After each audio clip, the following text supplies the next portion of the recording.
injury list today. Kind of go with guys that didn't practice. Bruce Carter is in the concussion protocol. Guys are Shirless has a knee that was bothering him a little bit. We held him out.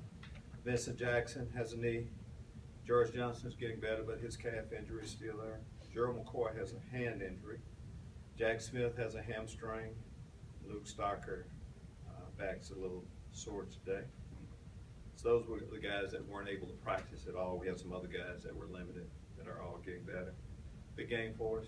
Whenever you honor one of our all-time greats, like we're going to do this week with Doug Williams, it's kind of special. We want to play well in front of him and, of course, in front of our fans, too. It's a big football game for us. We have an opportunity to, the second go-round in the division. We have, we played each other before. We know each other better. Tough game last time. Of course, we expected the same type of game. One that we both need. We feel like we need it more than they do. So that's a big deal for us. Talking about honors off the field, too, I think the league announced each one of the team's Man of the Year award today. Vincent Jackson is ours. Vincent, as you all know, does a lot in the community. He's visible, type of guy you want represent your organization. I'll take your question. Lovie, of the new injuries since Sunday, of Gosder, Gerald, I guess Vincent Jackson back injured. Are any of those right now ones that you'd say are more concerning towards Sunday? They're all injuries that kept them out of the day. That's all I know today. Of course, I don't go over those kind of things. But today, those guys in practice. How's Mark Pett doing? He's getting better. Didn't talk about him. That's a good step in the right direction. He's a good football player. You need all your players. We're doing this stretch. So he's been close. He was close last week. Looked pretty good in practice today. But you got a lot of young players playing this time every year. The college season's wrapping up. How close do you keep an eye, especially with guys at key positions that are? Is it more of a mental or physical grind? I mean, I know Bobby does a good job of trying to keep those guys. I'm just not, the group of people that think that that's an issue. I mean, James Winston, hey, James, are you getting tired? I don't think that's coming up with him. Yeah. Quan, are you getting tired? You look, no, don't think so. I'm going to say that about all of our guys. Yeah. Allie, Marpet, can't wait to get back in there. Yeah. So I just don't put a whole lot into that. Maybe that's the case, but and where we are with that football team right now, where we're counting on so many of our younger players, if it is, they better keep it to themselves. Yeah. What's the confidence level after last week? Did the team react, do you think, in a way that was just kind of a speed bump, or? Well, we put all those games together. You talk about a past game, right? Philly, Indy, which one are you talking about? We put them all. They're all the same. It's in our review. We're looking straight ahead. Today was a big day for us. Some things we need to clean up in order for us to start winning again. I think we took a step in the right direction on that. Lovie, that first game in Georgia Dome, they got about 500 yards of offense, but they walk out as a loser. Is there any other game you could possibly point to as more of an example about the power of takeaways than that first Atlanta game? Yeah, I mean, no. That's how it's supposed to be. I think we're +4. It would be a shame to lose a game when you're +4. And yards mean quite a bit. But the important things are, score, of course, the amount of takeaway you have. We did the things well that really allows you to win football games that last game. You need to do it again, of course, this week. Coach, when you're building a football team and trying to improve a football team coming off a 2-14 year, and you feel like you've upgraded the talent, where's the line drawn as far as it's talent winning, but also the mentality of feeling like you're going to win? I know on Monday you mentioned that you have this feeling that this team is ready to take that next step. Is that as much mental as it is talent or physical? Yeah, I think it is mental, and I think it goes along with how you're playing. I mean, guys are realists. I think each week, as a football team, you kind of know where you are. You know how you match up against the teams you're playing. I think that's what gives you confidence for us to make a stretch run based on that. We played a lot of football games. We see where the teams are that we played and how we match up. And we know that we're a good football team and we have as good a chance as anybody else. Yeah, it's mental, and we're just being realists too. Lovie, Howard Jones, I guess technically isn't a rookie. He's a first-year player because he was in practice by last year. But he has more sacks than any of the drafted rookies in the league this year. A lot like Jacques. Didn't realize that. Try. Good job. I just want to ask you if you would compare what he's doing right now to what Jacques Smith was able to do in getting more sacks than any rookies had last year. Yeah, you can compare them. And I think you can compare the guys a little bit too. Similar guys. Most guys would, for some people they would say they're undersized ends.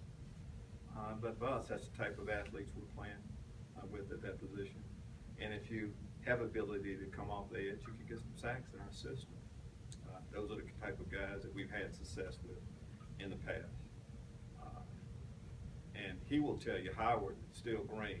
I mean, he's got some ability, but now he's played a lot of football. A lot of those guys like that, young players, instead of, as we see it, instead of talking about, hey, you're hitting that rookie wall. No, it's time for you to jump to that other side and really be somebody that we can count on.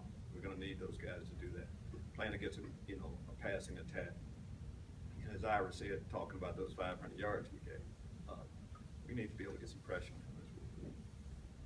Well, do you think, Coach Cutter said that you do a very good job making guys aware, hey guys, here's what's out there in terms of guys or teams were chasing us. I mean, how much information do you share with the guys, or do you think they already know it, or do you try to? I don't. Well, I assume they know it, but I don't take that for granted. I want them to know, to be aware of what's happening in the league. We're not doing that. I let them know exactly where we stand in our division each week. I let them know exactly where we stand as far as the playoff race is concerned. Let them know who's playing. I want them to be involved in the league and just know. I think that gives you a better picture of what we need to do. So yes, we get them as much information as we possibly can. They can handle that. Well, you're not going to win the division this year, but you've got 2 division wins already from the road now. You're going to play their backloaded schedule. You play a lot of guys coming up. So, Yes. I mean, is it simplistic to say that what you do in these games and these division games are going to set the tone for this group going forward that you want? Absolutely. Absolutely. Again, looking at what's ahead of us, we know the overall schedule that we play coming up. NFC teams that we eventually need to get above. But it's still about focusing on that next opponent. And for us, next opponent, division opponent. We have a chance to sweep a division opponent, an opponent that really got after us last year. So yes, it is pretty important. That's why this game, again, it's still about, we're not going to win the division this year, but we want to make strides in our division. One of them would be to sweep a couple of teams. How much of a boost can Atlanta get, Lovie, potentially, if Hester and Freeman? I think Freeman's closer than You Hester. asking me about Hester? I just want to hear you say it. Well, you know what I'm going to say too. That's a boost. A healthy Devin Hester on the field. We're going to take notice with him always. So if he is out there, which we expect him to be, we'll be ready. We have to be ready. And to get Freeman back, good football players that they're adding to the mix, going to make them a better football team. Lovie, I don't know what the timeline will be like for Quan Alexander and his appeal. Are you acting as if you'll have him available to you on Sunday? Yes, we are. And for me, again, we talked about the big picture, but it's kind of that, next game, this game, and yes, we expect him to be here this week. He's practiced today, and it's your turn from here on out. And we're excited about Quan playing again. Last time Quan played against Atlanta, he had a game of a lifetime, and we're expecting him to have the same type this week. Talk a little bit more, Lovie, about Doug Williams and what he means to this franchise's history.